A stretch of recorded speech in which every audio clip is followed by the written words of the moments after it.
कुठेही असले तरी हिंदुत्वाचा मार्ग सोडला नाही, कुठेही असले तरी मराठी माणसाचा आग्रह त्यांनी सोडला नाही आणि विशेषतः कोकणाच्या बद्दल त्यांचं प्रेम हे आपल्या सगळ्यांना माहिती आहे.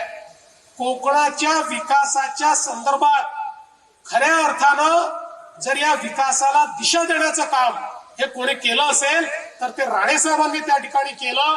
आणि आजही कधीही जर आम्ही त्यांच्याशी चर्चा करायला लागलो तर त्यांचा पहिला विषय तोच असतो, कोकणाचा जीडीपी कसा वाढवायचा, कोकणाचं पर कॅपिटा इन्कम कसं वाढवायचं, कोकणामध्ये मोठ्या प्रमाणात रोजगाराच्या संधी कशा वाढवायच्या.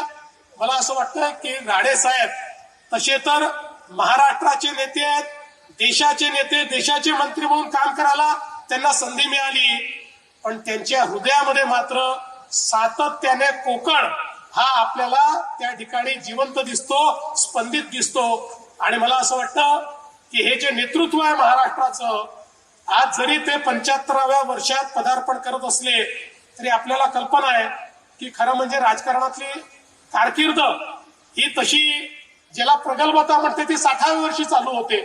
त्यामुळे 75 हे काय वय नाही, उलट मला असं वाटतं की आता हा एक पडाव आहे आणि यानंतर राणे साहेब अजून खूप नेतृत्व तुम्हाला करायचं आहे, आम्हाला खूप मार्गदर्शन करायचं आहे. आणि जसं नितीनजीने सांगितलं, आम्ही सगळे याच मैदानावर तुमची 100वी साजरी करण्याकरता येऊ हा विश्वास आणि ईश्वराला मी प्रार्थना करतो. तुम्हाला खूप मनापासून शुभेच्छा देतो.